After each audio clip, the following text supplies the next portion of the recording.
Hi guys, welcome to Brains on the Beat. If you're new here, please like, comment, share, and subscribe. And if you're oldie but goodie, thank you for staying tuned to your girl. So in today's video, I want to talk about all the stuff that they don't tell you about after having a baby, and also my advice. So I'm going to I'm going to be looking off my notes. I've been planning this video for a while and I actually have notes written down. So let's get straight into it. The first one I have, and it says, when it's time to poop after birth, it feels like you're giving birth through your butt all over again. And this is something they do not tell you about, and people think it's taboo and people don't talk about it, or it's TMI, blah blah blah. But let me tell you, pooping after you give birth is like giving birth all over again, okay? Cause it hurts like your body just made space for a baby. So let me try to explain it for you. Your organs and everything was moved out of place so your baby could have their position in your body. So your organs are trying to shift back into position and go back into the right position, all the while you're eating and your body is trying to excrete waste and get rid of it. And then when it's time for you to poop now, it's, girl, Lord,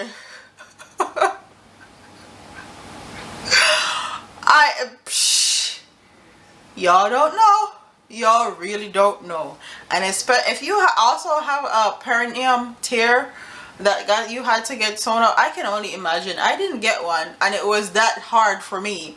So I can almost imagine the women that had like a perineum tear and they have to poop after they give birth. Jesus. Lord. The second one is, after giving birth, you feel like your vagina has been hit by a semi truck.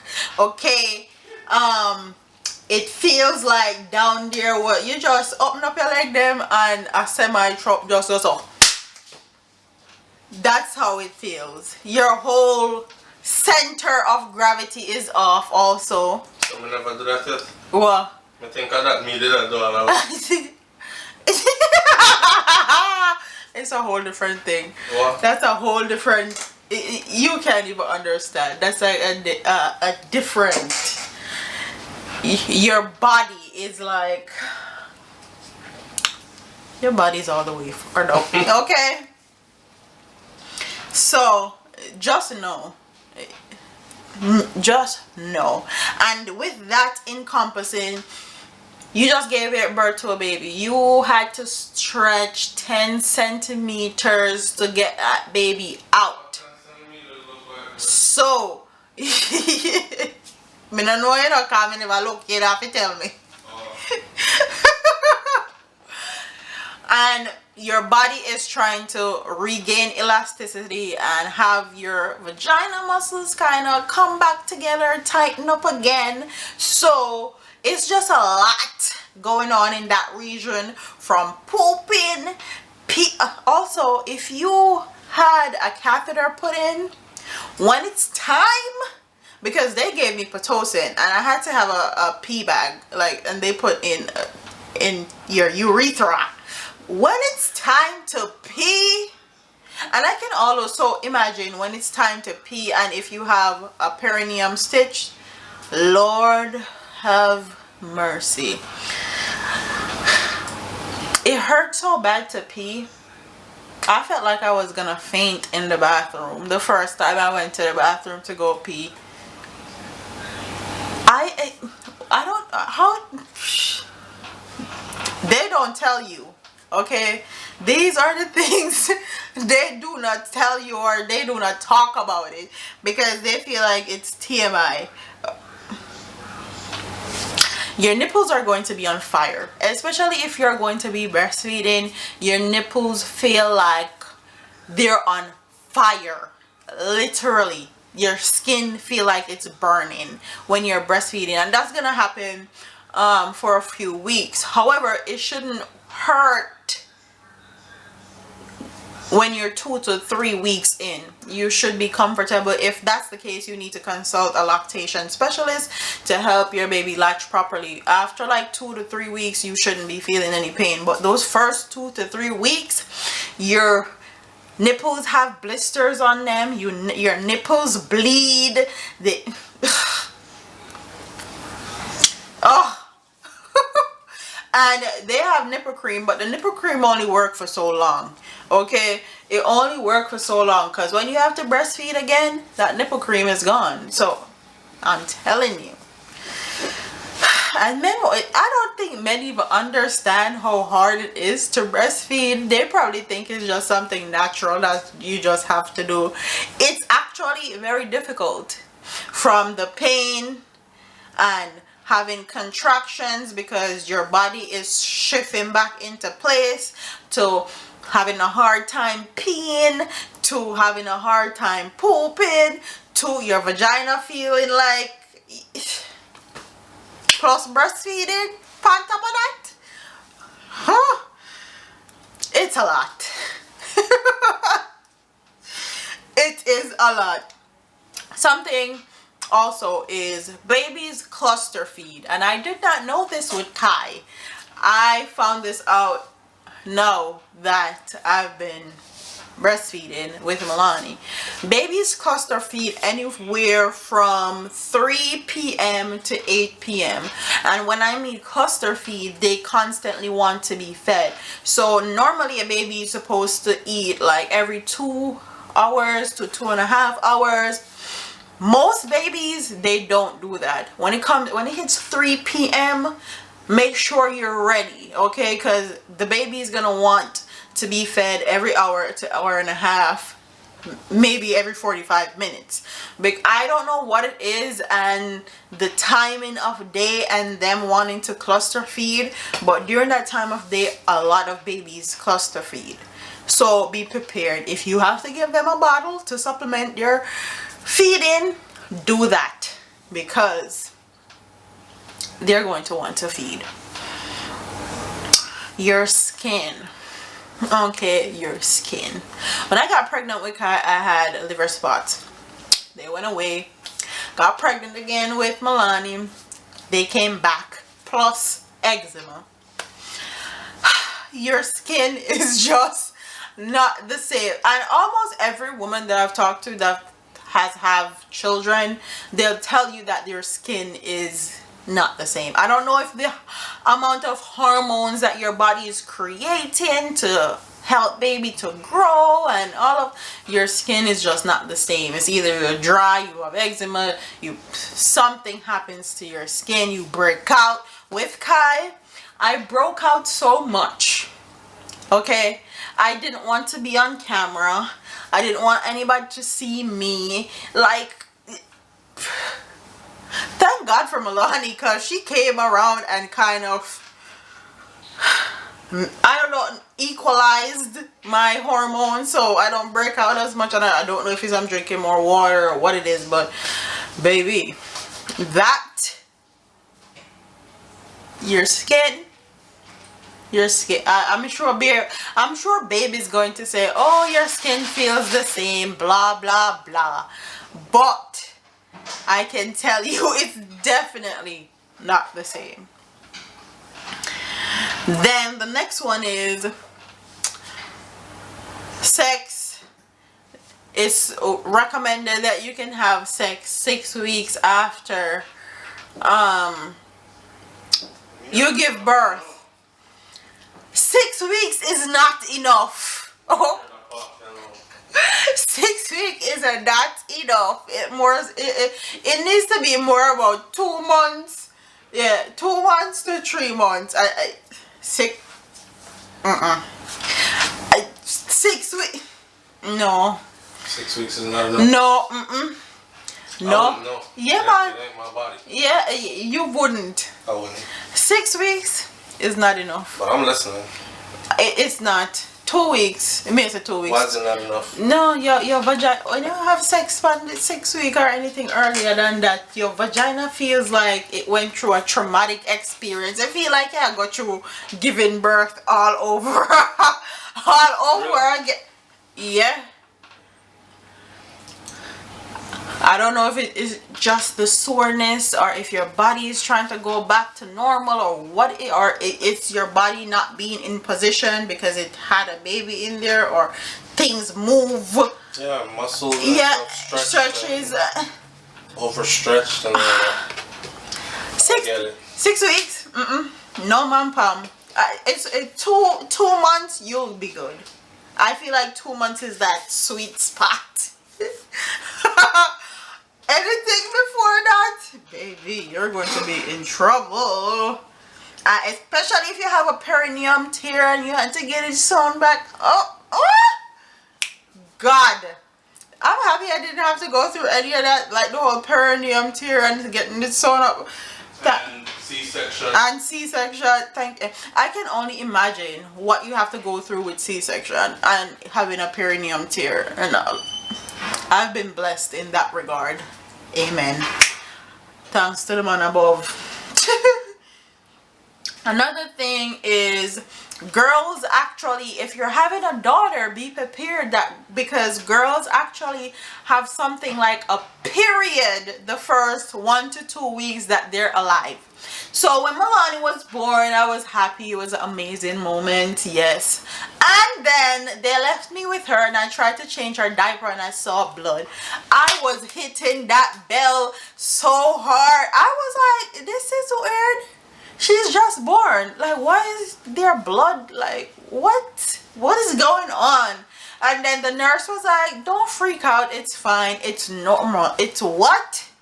She said it's normal. So if you're having a daughter, be prepared to know that they kind of have something like a period the first 1 to 2 weeks that they're alive. Because I didn't know that. My mama didn't tell me nothing about that when I was born. So that was hella weird to me. And no one ever talks about it. So I'm just like, what? She just born. What should I do with period and all that? Me poor baby. You didn't know that, Dave? That was freaky. Yeah, that was freaky. That was weird. I didn't know that. Another thing is measure your bed. So if you're going to get a bassinet and you're going to be co-sleeping, measure your bed and make sure that your baby's bassinet is adjustable and it's like the same height or a little bit lower than your bed, because it's going to make your nighttime experience a lot easier.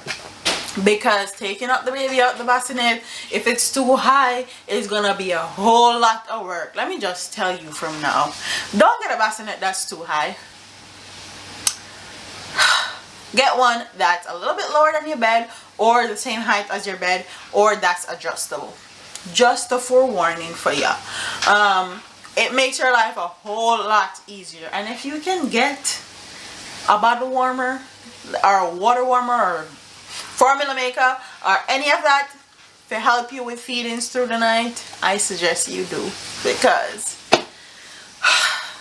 the first 1 to 2 months is very rough. Very, very rough, especially during night, because they wake up all the time. They wake up like every hour or maybe every 2 hours. You're constantly being woken up out your sleep. So now it's on to the advice section and what my advice are to moms and moms to be. The first one is, make sure you're advocating for yourself. Make sure you're asking questions. Don't think that any question is dumb, because you're the one that's going to be working with these medical professionals. You're the one that's about to have a child, another human being that you need to make sure is okay.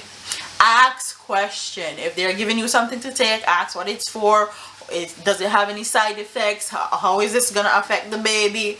Ask questions even when you feel like the questions are dumb, or you should already know this, or it's I'm being extra. Be extra for yourself and your unborn child. I find that a lot of moms don't like to ask questions because they feel like they should already know, or the question they're asking sounds dumb or it's unnecessary. Ask all the questions in the world that you need to ask. Another one. Huh? No, I hope I can hear it in there. And another one is, if it's your first child, take like birthing and delivery classes with your partner, if it's going to be your first child, because they will have to be an advocate for you. They will also have to be your voice. And I find that with a lot of black women, they don't normally listen to black women when they say certain things. They feel like black women and having a child, they go hand in hand, and we're supposed to be superhuman and have this baby and not make any noise and just everything. But if a man say, hi, hello, she's in pain, something needs to be done, they're gonna be like, chop chop. They're gonna get to it. So make sure you tell your partner to be aware that he will also have to be your voice also.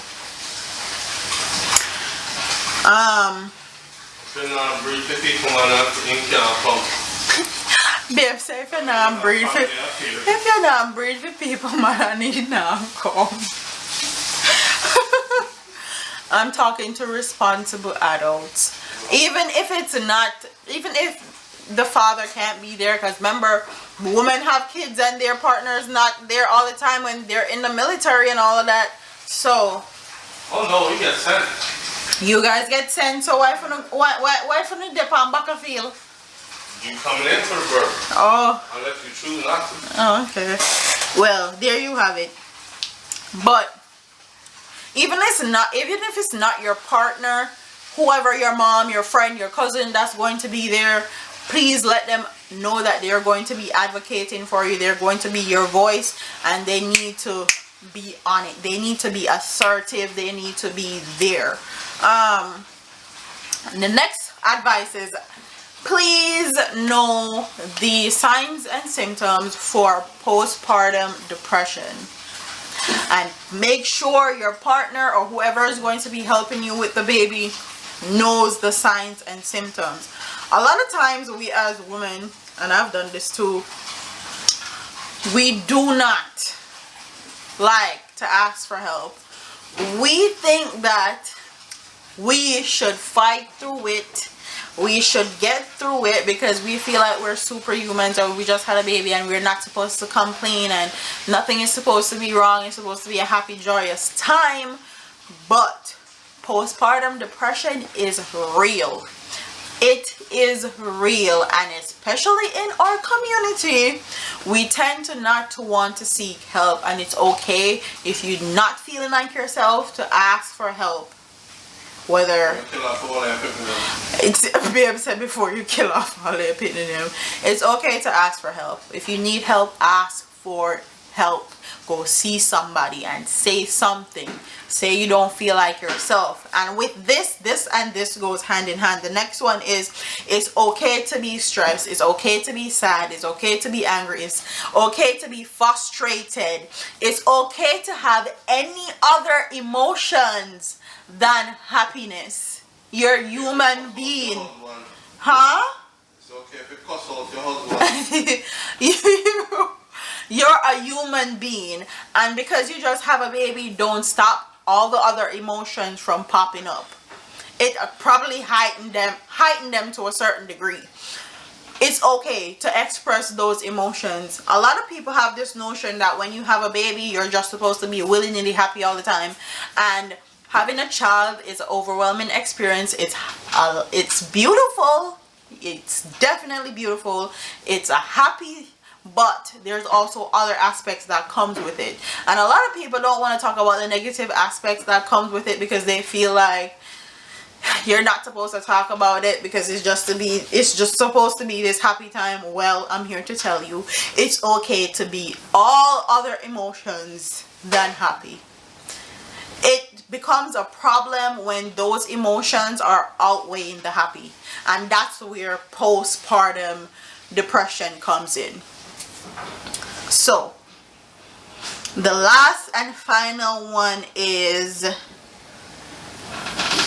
if you need help doing something, ask for help. So for example, if you need to go take a shower, if you need to eat, if you need to sleep, if you need to eat something, drink, ask for help. I had a big issue with this, especially with Kai. I had a big issue with asking for help when I needed help, or saying that I'm overwhelmed, or I saying that, babe, get Kai because I need to sleep, or I need to take a shower, or I need to do this, or I need to do. I had a big issue with that because I, and a lot of other black women like me, and women in general, feel like we're not supposed to ask for help. We're supposed to have this down packed. We're a mom. We got it, okay? We got it. And that is not the case. With me, I am a person like this. There are certain times of day that it's pivotal for me to be somewhat an okay individual. Like when it comes on to my time to take a shower, like that is my time to decompress. That is my time to take a shower. That's my time. If I don't have my shower and I need a shower, I become a very, very angry individual, because if I don't take a shower, I can't sleep. I can't sleep at all. I literally wake up numerous times a night, and it's just not a great experience. So I know now that if I need to take a shower, babe, keep these kids because I need to take a shower. And that, and it's just simple as that. But when you have a child, you feel like, oh my God, you need to do it all. You need to be there all the time. Yes, man. You don't. Confession good for the soul. Shut up. Simple communication. We don't read minds. That's true. And we got a whole lot going on too. They do. Simple communication. And I'm just like, ask for help. If you need help, ask. If you need to eat, put down the baby, eat. Make sure you're eating, making sure you're taking showers, making sure you're taking care of yourself mentally, physically, emotionally. Because if you're not okay, you are not going to be okay, and that baby is not going to be okay, because that baby feed off your energy. Another thing, do not, and this is the last and final thing, do not expect men or your partner to understand everything that you have going on, because they can't get pregnant, they can't carry a baby for 9 months, they can't give birth, and they can't even fathom what's going on. But one thing they need to be sympathetic and empathetic, because they can't do what you do. So that's my advice. That's what you need to know about postpartum. Don't forget to like, comment,